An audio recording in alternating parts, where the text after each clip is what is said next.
Dopo tanti anni di fermo dovuto al contenzioso creatosi tra le aziende e il comune di Agrigento, riprendono finalmente le operazioni di costruzione di nuovi loculi al cimitero Pianogatta di Agrigento. Sono tombe dette ad alveare. Dopo il via libera da parte del CGA alla gestione della Global Service e del Genio Civile, il progetto di edificazione, sono partiti i lavori che consentiranno di costruire 144 loculi sulle mura perimetrali del cimitero.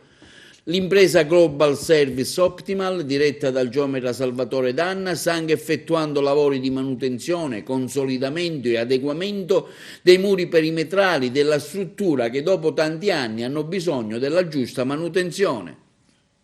Anche nuovi loculi che finalmente prefabbricati, che finalmente sono stati autorizzati dal Genio Civile e dal Comune, e ben presto arriveranno i blocchi che li monteremo e li completeremo per mettere, diciamo, a dimora i defunti che sono per ora provvisoriamente nelle cappelle che naturalmente sono state requisite circa 2 anni e mezzo fa.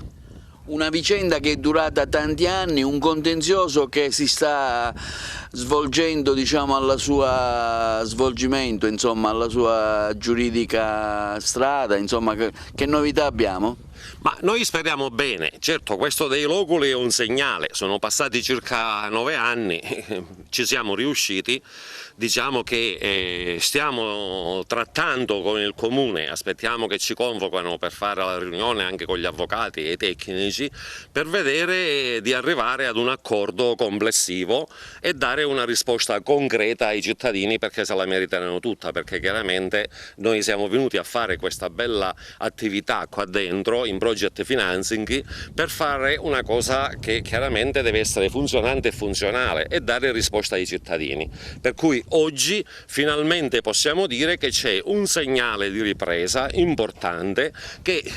speriamo ci porta a un accordo complessivo. Quindi ricordiamo anche le varie opportunità, le offerte, diciamo, che voi date a chi vuole, diciamo, comprare una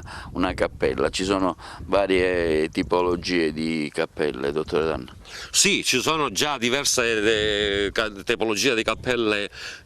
già complete al grezzo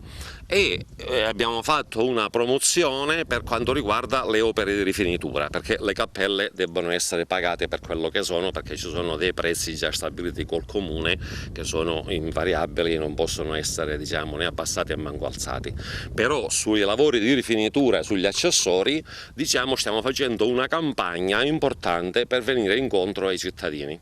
Voi state anche effettuando lavori di manutenzione, ripristino di opere che nel frattempo si sono un po' deteriorate, addirittura il muro di cinta rinforzato, insomma si investe sempre in una struttura che potrebbe risolvere le tante problematiche del caso.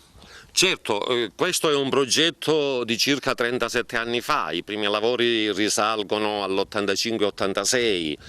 qua sono state già 2 imprese, allora i materiali che si usavano non erano di alta tecnologia come quelli che sono oggi, per cui abbiamo dei calcestruzzi ammalorati,